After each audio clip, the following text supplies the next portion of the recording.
The Jacksonville Strangler was a serial killer terrorizing young women in the early 2000s. And the scariest part was, police had no idea for years. He was killing right under their noses and getting away with it every single time. So today's video is going to be another solved true crime case. Today we're going to be talking about the Jacksonville Strangler. But quickly, before we get into the case, I do just want to thank our sponsors for making this video possible, NordVPN. If you go to nordvpn.com/Eleanor, it's the link down below in the description, there will be an exclusive deal waiting there for you, and it is completely risk-free with NordVPN's 30-day money-back guarantee. I've used a VPN for years now. Every single time I use the internet, I have a VPN on for so many different reasons. Online safety being the biggest and most important one to me. It helps protect you from hackers, people trying to access your information. It's great. But also, you get to access so much more internet that is just like geographically locked away from you. So how it works, basically all you have to do is open the NordVPN app, and with one click you pick a country and then they will make it appear as though you're using the internet from that country instead of your own. And this comes with so many benefits. Of course, internet safety being the most important. No one has access to your IP address, so no one can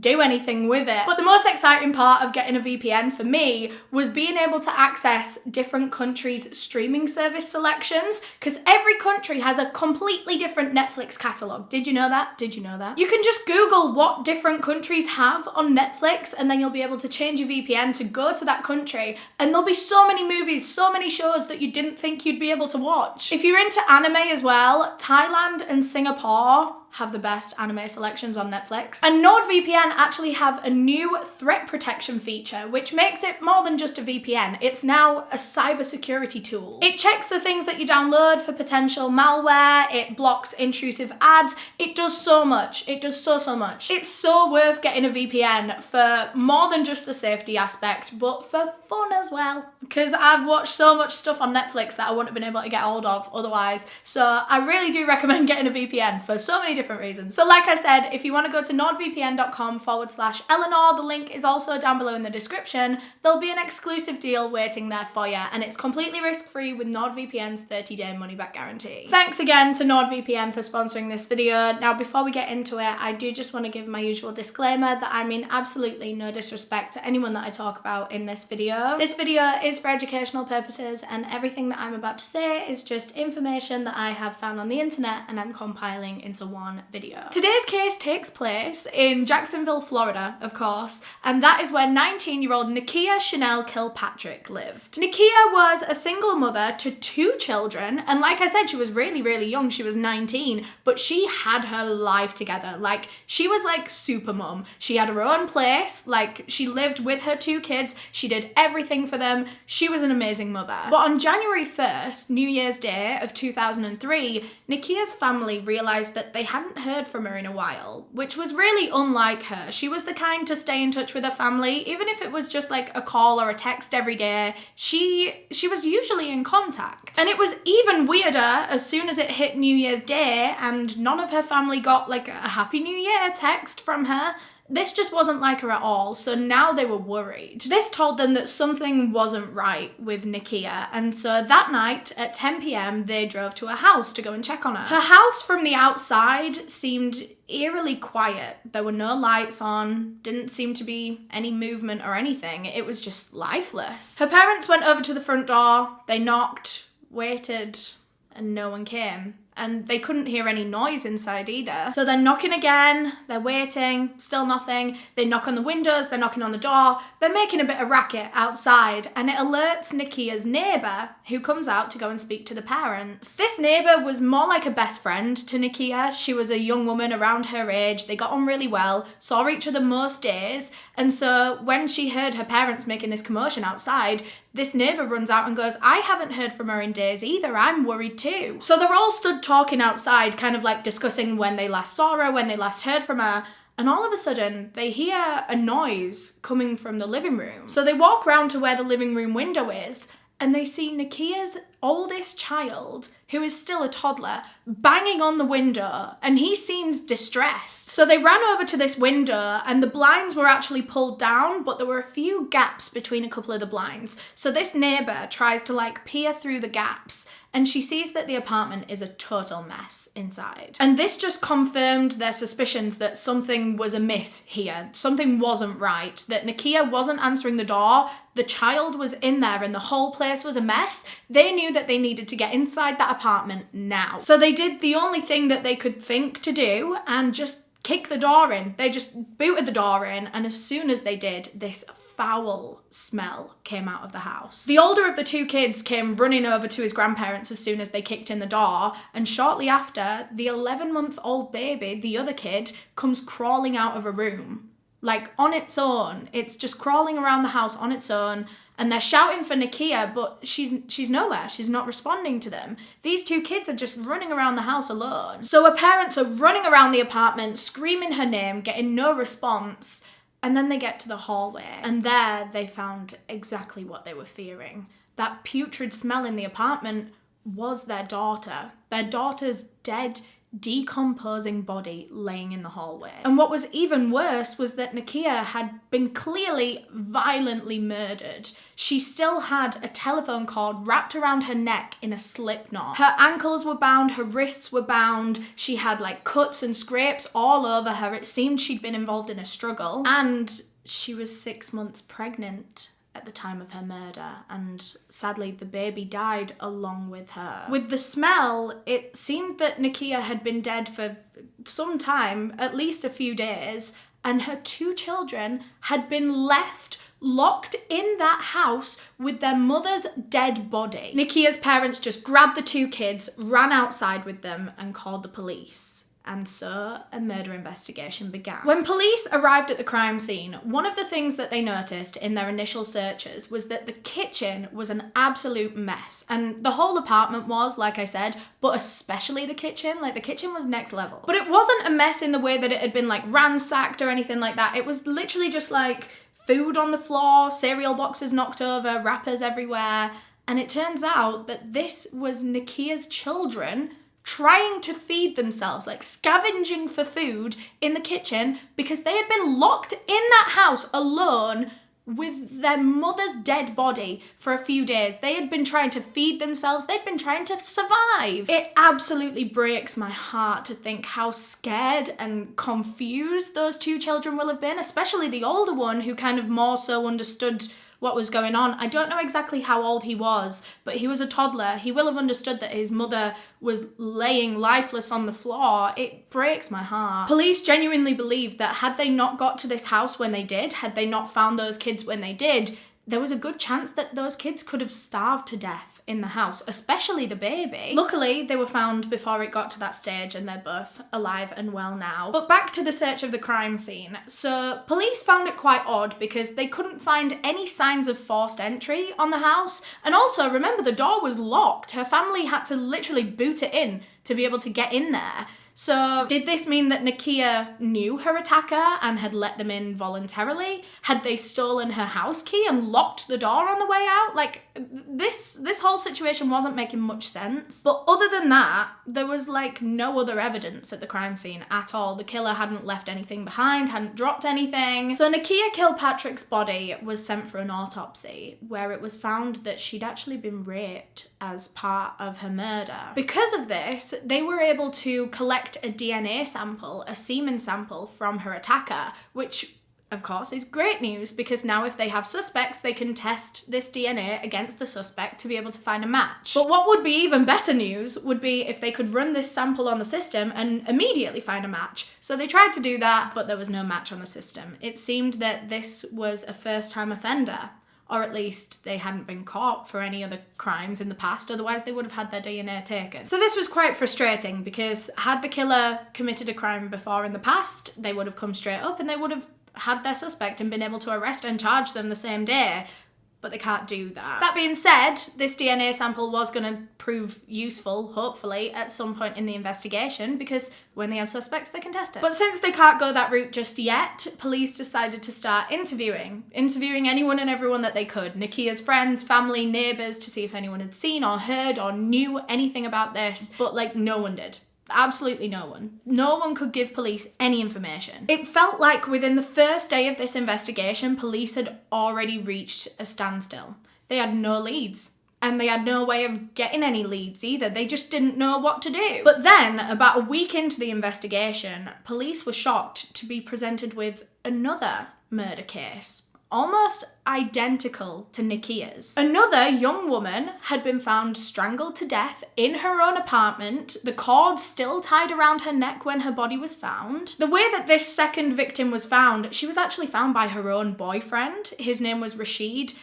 He'd been out that day and then he came back home, I think it was about midnight, and he realised that he didn't have a key on him. The door was locked, his girlfriend had locked it from the inside, and so he had no way of getting in his own house. So he's like banging on the door, trying to wake her up, but she's not coming to answer the door. And so he thinks, well, what else can I do? He decides to take one of the windows like out of the frame, essentially like break into his own house. And when he did, he found his girlfriend inside, dead, murdered, with the cord still wrapped around her neck, wrists tied, ankles tied, naked from the waist down. This second victim's name was Shawanda Denise Mcallister. She was 20 years old, so just 1 year older than Nakia. In fact, these two victims have pretty much the exact same victim profile. They were both young black women in Jacksonville with very similar lifestyles. Actually, they only lived about a mile away from each other, so really, really close geographically. I don't know too much about the second victim, Shawanda, but I do know that she was a medical student and also a nursing assistant. She was doing both at once. She was super, super intelligent, super, super dedicated, and she dreamed of like making her way up in the medical industry, career. But sadly, that's all I really know about Shawanda. So police start searching the crime scene, and very quickly they find a used condom laying just a few feet away from Shawanda's body. So presumably this was what her attacker used. And the only other clue that they found in the whole house, there was like nothing else other than these two things. And the second thing was an ATM receipt showing that Shawanda had gone to an ATM and got some cash out, about $200, at 8:30 p.m. that night, on the night of her murder. That was the only evidence that they could get from this house, and so Shawanda's body was sent off for an autopsy, and the results, again, were almost identical to Nakia's. She'd been bound, she'd been strangled to death with a cord, she'd been raped before she was killed, and what's even more heartbreaking, Shawanda was also pregnant at the time of her murder. And just like Nakia's baby, Shawanda's also died along with her. So now police are thinking, well, does this mean something that both of these victims were pregnant? Was that something to do with why they were specifically targeted? But the biggest thing that told police that these two murders were linked, other than the fact that they were pretty much the same victim profile, pretty much the same MO, there was one very, very intricate detail about both of these cases that was the exact same, and that was the slip knot on the cord that was used to strangle these women. It was a very specific type of slip knot that's not very commonly used. So these two cases are practically identical. Police have connected them and they think that they are looking for a double murderer now. They managed to take a DNA swab from Shawanda's body and they sent it for DNA testing, and again, no match came up on the system, but you know what did? A match to the sample found in Nakia's body. So we know that it was the same man that raped both of these women. We don't know who that man was, not right now, but we know that it was the same person. But this was a really scary conclusion for police to come to, because if they were looking for a double murderer, what's to stop him becoming a triple murderer? A serial killer? Police feared that this killer was going to strike again if they didn't find him quick enough, and so they threw everything they had at this case. Looking at Shawanda's murder specifically, there was one obvious suspect in her case, Rashid, her boyfriend, that had admitted to breaking in their house and being the one to find Shawanda's dead body. It was all, he's an obvious suspect in a case like this. Police thought that maybe he somehow also knew Nakia. Maybe he was cheating on Shawanda with Nakia, and that's why he had had sex with both of them, because there's no way to prove that the male DNA that was found inside these women was from rape. It could have been from consensual sex. Both of these women could have had consensual sex with the same man, but then been murdered, you know? It doesn't necessarily mean that the rape was connected to the murder, which is very uncommon. Like 99% of the time, if they find semen DNA inside a female murder victim, that probably means that she was raped as part of the attack. And that is what they assumed, but it could also be this case. Who knows? And, you know, Rashid was 20 years old, just 1 year older than Nakia, and they lived about a mile apart from each other. So it's quite likely that they could have known each other. They could have gone to the same school. They could have met each other in the club or something. Oh, no, they're not 21. Who knows? We don't know. Chances are they might have crossed paths. So this seemed like quite a believable theory, to be honest. So police start questioning Rashid, and he had one hell of a story to tell as for the events leading up to Shawanda's murder. So Rashid said that he had been out and about that day, and then he came back home to the apartment, and as he was approaching the door, he could hear music blasting from inside their apartment, which was kind of unusual. Shawanda never really did this. And so as Rashid's like making his way to the apartment, he's hearing this music. He also hears a man's voice coming from inside the apartment. So he knocks on the door. He didn't have his key to unlock the door. Does this man even have a key? He never seems to have his key on him. So Shawanda comes and opens the door, but she only opens it like this much. She opens it ajar. It's kind of like she doesn't want to let her own boyfriend into the apartment for some reason. So she opens it a little bit, and immediately Rashid starts shouting. He's like, "What's going on? Who's in there? I can hear a man in there. What's going on?" And Shawanda says to him, she's going, "It's nothing, don't worry, like just leave and I'll explain everything later. Just go. She's really trying to get rid of Rashid. She really doesn't want him in the house, but he's saying like, "No, I've got work, I need my uniform, my uniform's in the house." And so Shawanda goes, "Okay, I'll go get it for you and I'll leave it outside the door." So she closes the door and locks it again so Rashid can't get in his own apartment. Next thing he knows, she's dumped his clothes outside and locked the door again. Gone back in the apartment where the music is blaring and where this mystery man is. So Rashid is heartbroken. He's so confused, but he's heartbroken. He thinks he's just come home to find his girlfriend cheating on him. And so he's like shouting through the door to Shawanda saying like, "How could you do this to me? You're pregnant with my baby. Like, we were a family. How could you do this?" In the end, Rashid just went off to work. I mean, he was going to miss his shift if he didn't, and it was clear that Shawanda wasn't going to let him in.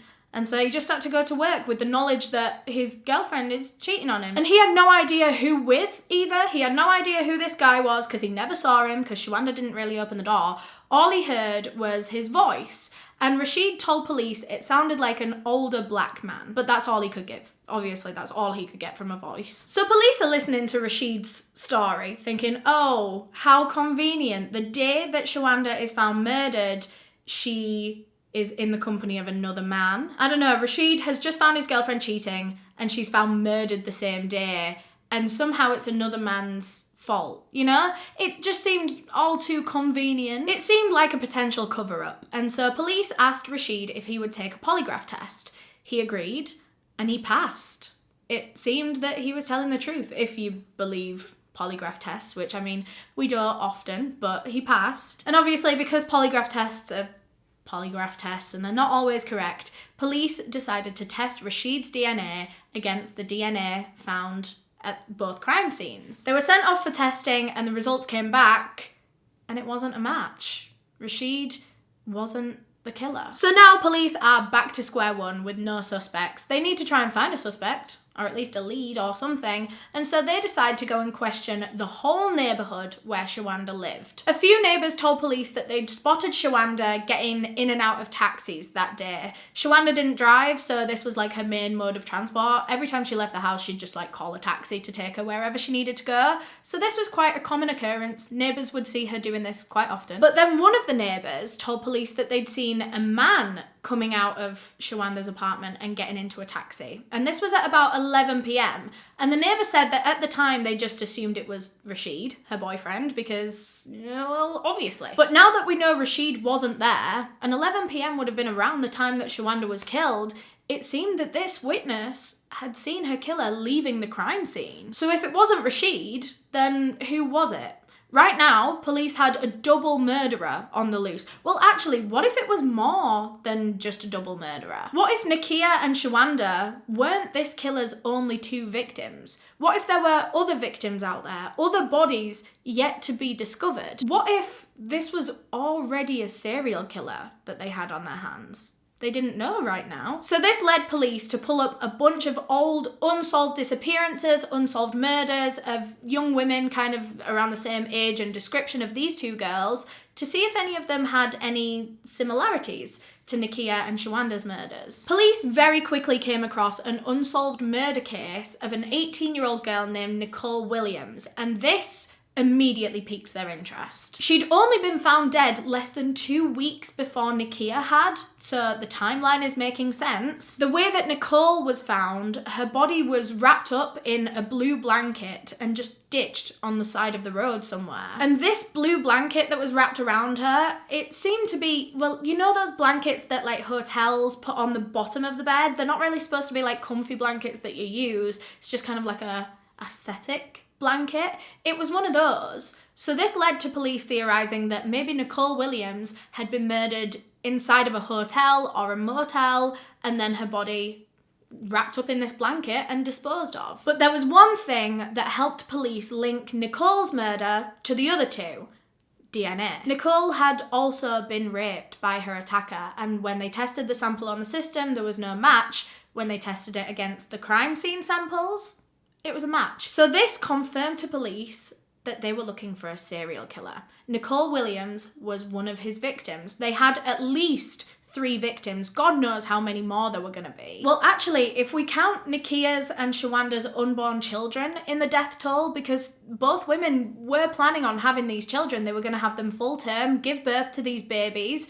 They were supposed to live. So taking that into account, that makes this serial killer's death toll 5. If you want to see it that way. And this was in the space of just over a month. 3 women killed, 5 lives lost in just over a month, all at the hands of this mystery man. And it wouldn't be long until police were presented with another victim. On February 5th, 2003, police received a call from some construction workers. They'd arrived at the site that morning and they could hear some dogs barking in the distance, and they really didn't think twice about it. But as they're working through the day, these dogs are not shutting up.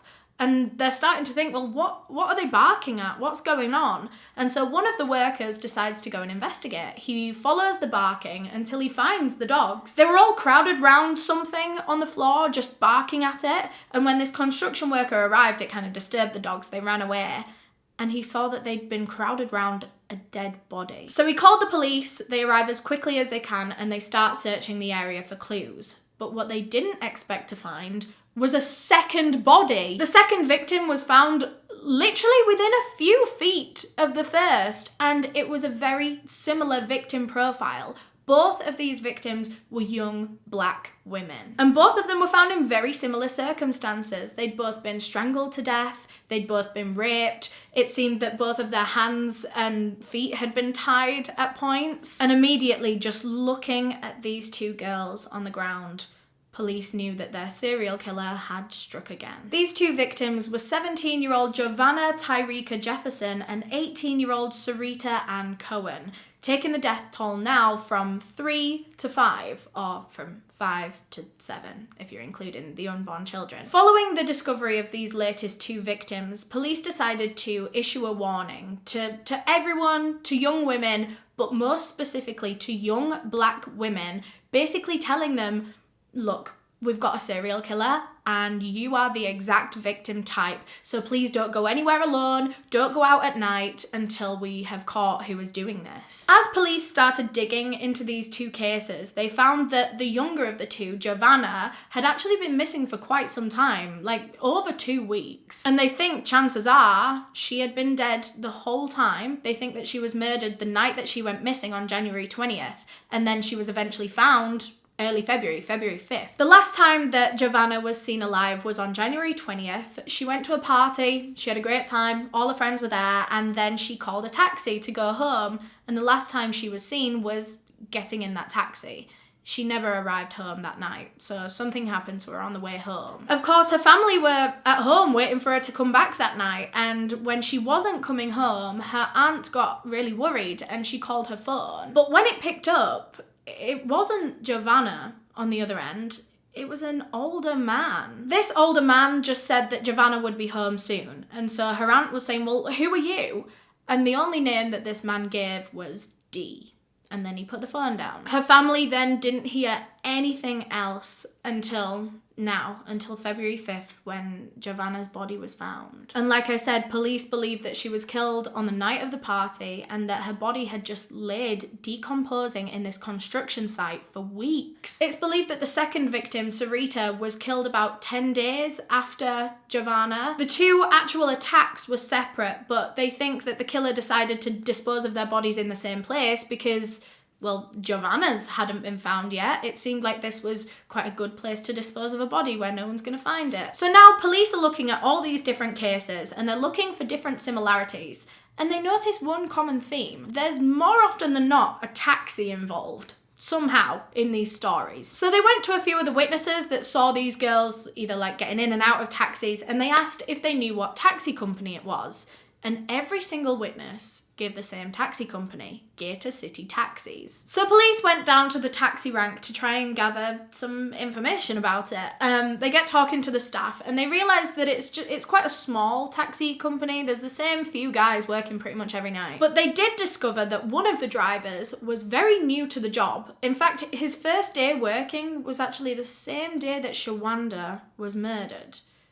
Interesting. The newest taxi driver at the company was 32-year-old Paul Deruser, which immediately, as soon as police heard that name, Deruser, could D, you know, the person on the phone, have been Paul Deruser. So police start looking into this man and his history because he is now a potential suspect. So he was originally born in Texas on August 11th, 1970. He was raised by a single mother because his father left pretty much as soon as he was born, and from that point on, he was never in Paul's life. Not even like financial support. Like, that man was as good as dead to Paul. After the split, Paul and his mother moved to LA, so he never really grew up in Texas at all. Well, he never really grew up in LA either, because him and his mum just moved all over California. He was never in the same place for, well, longer than a year. And this meant that Paul didn't have much stability in his childhood, like, at all. He was never at the same school for too long, never had a hometown, really. He never had a consistent group of friends. Everything was just always getting shuffled and rearranged in his life. The only thing that was ever consistent was his mother, which would be fine, but because she was a single mother, she used to work like insane hours to be able to provide for the family. And so his mother wasn't around all that much, and he didn't have anything else really, which meant that Paul Deruser had a quite lonely and isolated childhood. When he grew up, he got his first job age 18 as a security guard, and he was quite well suited to this job because he was a really blooming massive guy. Well, he was tall, he was 6'6". In his later life, he got quite skinny, but when he was younger, when he was like 18, he was going to the gym quite a bit, and so he was quite muscular. He wasn't like a massive guy, but like quite scary. You know, if your security guard is 6'6" and relatively muscly, I'm scared. I'm running away. Paul kind of liked this job, but it wasn't that exciting for him. His whole life wasn't exciting for him. He didn't really have friends. He didn't have a girlfriend, and so to entertain himself, Paul Deruser starts committing crimes.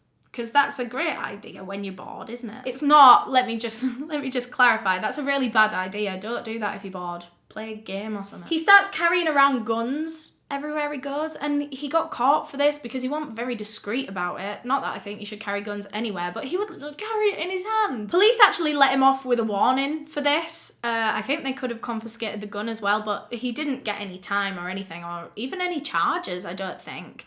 And then less than a month later, he was arrested for the exact same thing, for concealment of a firearm. Again, he was let off with a warning. I don't know why they're not actually like doing out about this guy, but he was let off with a warning again. And I think these two cases kind of shook him up a bit, like kind of scared him a little bit, and he decided to get his life in order. He decided he was going to join the army. This was supposed to be like a fresh start for him. He was going to move away with the army. He was going to have a second chance at life to be like a good a good citizen. Yeah. So he goes off to Germany. He's stationed in Germany and everything's going really well. He's actually really enjoying the army. And while he was there, he met a lady. This woman was named Nakia Span and the two of them got on really, really well. Like a house on fire. And within a couple of years, they were married. Once the two of them got married, the army people allowed them to move to a bit more of a stable base. They moved to Georgia together. They were given a house on the base. And there they started a family together. They had 2 daughters. And everything was great. Everyone was really, really happy. This was exactly what they wanted. Paul and his wife were in love. Like, nothing was wrong at all. But Paul decided to make it wrong. He was getting bored. And so he did the only thing that he could think to do when this man was bored: commit some crimes. Only this time, it was a million times worse than what he'd previously been doing. Before, it was just like guns, and I think it was just more like the rebellion factor for him before, whereas now he was actually like sinister and like a cold-blooded criminal. In 1997, Paul Deruser committed his first violent crime, as far as we're aware. This is the first one we know of, when he kidnapped and raped a young girl. But Paul was actually never found guilty of this attack because police just couldn't find enough evidence to actually send it to trial. They were very, very sure that he had committed this crime. Like, there was no doubt in their minds, but they just couldn't find the physical evidence. So he was never actually charged with this. It was never put on his record. But following the suspicion and the accusations and, you know, the whole thing, he was dishonorably discharged from the army. So now he's unemployed. He's just spending all his days at home doing nothing. He's bored. You can see where this is going. Paul starts committing crimes left, right, and center. Robbery, theft, burglary, sexual battery. He's like talking to underage girls. Like anything and everything horrid that he could be doing, he's doing. And every single time, every single one of these crimes that he would commit, he would get away with. Like, sometimes he would be caught by police, sometimes he wouldn't. And in the times when he would get caught by police, somehow the charges would be dropped or they just wouldn't find evidence against him. Like, crime followed him everywhere he went, but he was never held accountable for any of it. And because he was getting away with so much, his confidence was growing, he was becoming arrogant, he was committing worse and worse crimes. And all of this was putting a huge, huge strain on his family life because his wife obviously wanted to raise their 2 daughters in a stable, happy, nice, safe environment, and their father is making it the complete opposite. There's police at the house like every other day, their dad's getting arrested. This is no environment for 2 kids to be raised in. And so in an attempt to stabilize their lives a bit more, Paul's wife suggested that they maybe move back to her hometown in Jacksonville, Florida. They can live near her parents, they can have a fresh start. It was supposed to be like a second chance for their marriage, the family, for everything. So Paul agreed, the family upped and moved to Jacksonville, but nothing changed. Paul was the exact same horrible man, just in a different location now. He was still committing all these crimes, and now he was disrespecting his wife, abusing his wife, verbally, emotionally. He would shout at her, scream at her, and occasionally he would get violent. He was also very, very unfaithful. Like, Paul Deruser had multiple affairs. He would go out to bars and cheat on his wife and flirt with other women and everything. And I think she knew. I think she knew that he was doing this, but she was so determined to make their like family and home environment a happy and safe one for those kids that she was kind of willing to stick by Paul Deruser no matter how horrid he was. And he was only getting more and more horrid by the month. Like, he was doing worse and worse things throughout this marriage. In the beginning, as far as I could tell in my research, he was genuinely a nice guy, or at least he was putting on this facade for her. Like, it wasn't like this in the beginning. It just gradually got worse and worse and worse. And she was putting up with more and more and more as time was going on because she didn't want to leave him and for the kids to have no dad. So yeah, he is cheating on his wife with loads of different women, flirting with loads of different women. Some of them were girls, some of them weren't women, some of them were girls as young as 13 and 14. This man had 2 daughters of his own, and he is approaching 13-year-old girls in a sexual manner. That is sick. And he wasn't doing it very discreetly either, or secretively. Paul Deruser was making a reputation for himself in the area as a paedophile, as a creep, as a predator. And because of that, people wanted less and less to do with him. People were avoiding him, people didn't want to be mates with him, and once again, Paul Deruser found himself quite isolated from society, just like he was when he was a kid. And with this increased isolation from society, Paul starts taking out his frustrations more and more on his wife. The violence that she was experiencing at this point in the case, I think it was like slapping her during an argument or like pushing her away and stuff like that.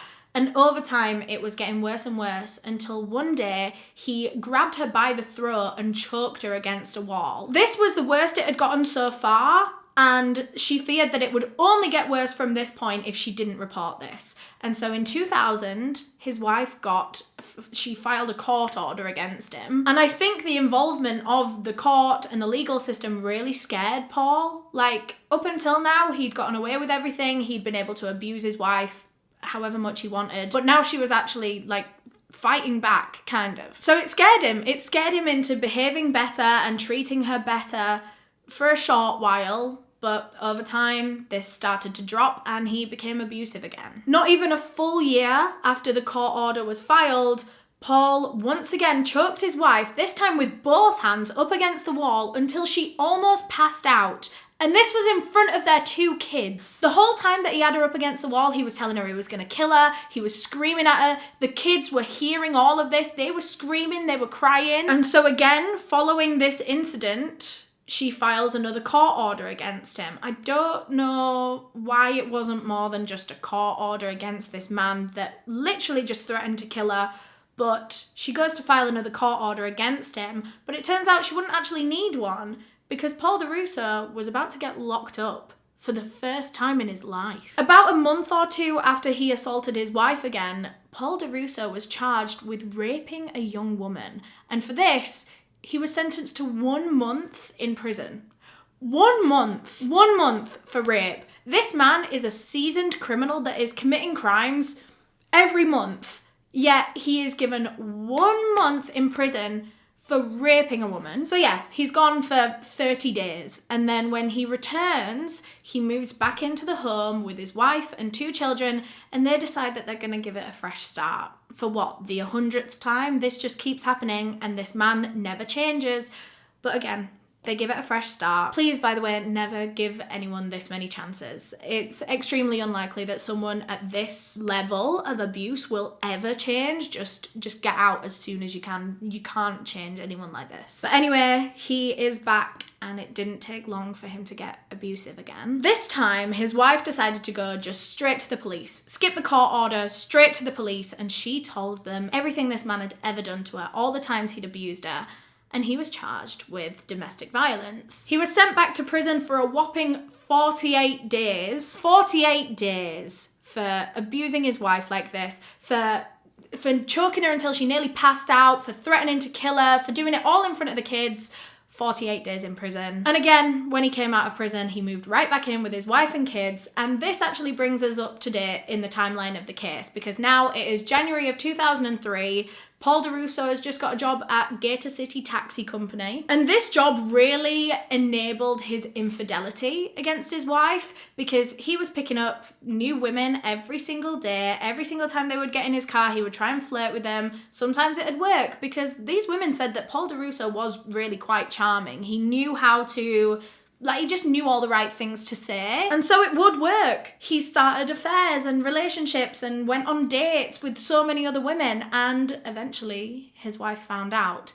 And this was the final straw for her. When she found out just how much Paul Deruser was cheating on her, she took the kids and left. So now Paul is all alone and able to meet more women, I guess. So yeah, back to the timeline of the investigation. Police have gone down to the taxi rank to get some more information, and they find that it was Paul Deruser that picked up both Giovanna Jefferson and Sarita Cohen on the nights that they both disappeared. So immediately they go and track down Paul Deruser and arrest him. They bring him into the police station for questioning, but he was cool as a cucumber. He showed no emotion. He was just no commenting. his way through the whole interview. But police were kind of like worried now, because if he wasn't talking, how were they going to get any evidence against him? Like, they really hoped that they would be able to, I don't know, use his own words against him somehow, but he's not using them. He's not using words. So they were going to have to find some other methods to get evidence against Paul Deruser. I mean, they knew that they had the DNA sample, and that would be a slam dunk piece of evidence. If they sent his DNA off to test against the DNA from the crime scenes and it was a match, perfect. That would be the best kind of evidence they could get in this case. But this was 2003, and the DNA test lab thing, the whole process took forever, like ages. Way longer than it takes now. It would have taken months, I want to say, back then. I don't know. I wasn't a scientist in 2003, unfortunately. But it was going to take a long, long time. And so in the meantime, police had to find some other pieces of evidence. But they were hoping that that DNA was going to be a match, but you know, they needed other evidence as well. So one of the things police did was check both Giovanna and Sarita's phone records from the nights of their disappearances and compare them with Paul Deruser's phone records, you know, where they can see like the location that the phone was at. And it turns out both women were in the exact same location as Paul Deruser on the nights that they were both murdered, respectively. That can't be a coincidence that he happens to be around when both of these women were killed. Oh, and another piece of evidence. Remember how I said right in the beginning of this investigation that the slip knots used to tie the cords around these women's necks, the slip knot was a very specific kind of slip knot, quite uncommon. Well, it turns out that that specific kind of slip knot is one that they teach you to do in the army. And who was in the army? Paul Deruser. They also searched Paul's car, and in the boot of his car, they found a load of tiny blue fibres. Fibres that matched the blanket that Nicole Williams was wrapped up in when her body was disposed on the side of the road. So evidence is quickly connecting this man to pretty much all of the murders. They found evidence to connect him to Shawanda Mcallister's murder as well. Remember when they searched her house and they found that ATM receipt that showed that she'd gone to an ATM, got some cash out about 8:30 that night? So police went down to that ATM and they checked the security footage on the cameras around there. And sure enough, at 8:30 p.m, Shawanda pulls up to the ATM in a Gator City taxi, gets out, gets the cash out, and then hops back in the taxi and it drives away. And finally, after they'd collected all of that evidence, the lab test results came back and the DNA was a match. Paul Deruser's DNA was found at, I think, every single one of these crime scenes with every single victim. This confirmed he was their serial killer. So in June of 2003, Paul Deruser was charged with 5 counts of murder and 2 counts of child abuse for leaving Nakia's children locked inside the house with her dead body. I have read some reports that say, fortunately, these 2 children, now that they're all grown up, they don't remember anything of that night, which is a silver lining, I guess. They were way too young to know what was going on. Neither of them remember being left in the house. Neither of them remember seeing their mother being killed, seeing her dead. So they had their killer, but that doesn't mean it's the end of the investigation, because like I said, yes, he's currently a serial killer, but how do they know they've found all his victims? There could be other victims out there that they're yet to find. And their suspicions were correct, because as they dug further and further, they found more and more murders that this man was responsible for. One of which he committed actually while he was stationed over in Georgia with the army, when he had just married his wife. They'd just had 2 beautiful baby girls, and he's going out murdering people. And his wife has no idea. This victim was 26-year-old Tracy Habersham. She was last seen leaving a party in 1997, and her dead, naked body was found 2 days later. She'd been raped, bound, and strangled to death. All the same hallmarks of a Paul Deruser murder. DNA was retrieved from her body at the time, it was tested on the system, and there was no match. But now that they had Paul Deruser, they tested it against his DNA, and it was a match. So that is how they caught him for that one. But that's not all, because there was a 6th murder as well. 2 years later, in 1999, 24-year-old mother of 3, Tyrese Mack, was found murdered in her own apartment. Again, she'd been raped, strangled to death. The phone cord that was used to strangle her was still found around her neck when her body was found. She even had marks on her wrists, like tie marks on her wrists, where it seemed that the phone cord had been tied around her wrists and then moved to her neck. She had marks all over her body. The bedroom that she was found in was completely trashed. Like, it seemed like this had been a violent struggle. She had really fought for her life. One of the worst injuries she had was an abrasion to her nose that had pretty much taken all the skin off. And Paul had actually robbed this woman as part of the attack. He hadn't done this, as far as I'm aware, with any of the others. But this time he stole Tyrese's ring and the TV from her living room. And actually, at the time, neighbours had seen him carrying the TV out and into a taxi and leaving. But I don't think anyone really thought anything of it at the time. And again, he was caught for this murder in the exact same way that he was caught for the last. The DNA evidence just came back to bite him. So now Paul Deruser is officially linked to 7 murders. 9 if you want to include the 2 unborn children. He was an incredibly dangerous and cold-blooded man, and for that reason, the prosecution was seeking the death penalty. Now, for some reason, and this is a part that I don't really understand, I'm gonna be honest. I'm gonna be vulnerable with you guys, I don't get it. He was only tried for 1 murder, and that was the murder of Tyrese and Mack. Now, I thought that the evidence that they had for a lot of these murders was pretty damn concrete, like the DNA evidence and the fibers and all that, but for some reason it wasn't. Police were told that they were not allowed to take this man to trial for all these murders. The only one that they could was Tyrese and Mack. No idea. No idea why, and I'm really sorry. I couldn't figure it out. I think one of the reasons was that the biggest piece of evidence that police had against this man was the DNA, the semen DNA. And like I said earlier on in the video, his defense team could just argue that he had consensual sex with all of these women. We know that that's very, very, very unlikely, but they would be able to argue that, with reasonable doubt or whatever. So I think that had a part in why he wasn't actually put on trial for the rest of the murders. He was only put on trial for this 1 murder, but obviously they used all the other ones kind of as backup evidence to say that they thought that this man was responsible for Tyrese and Mack's murder.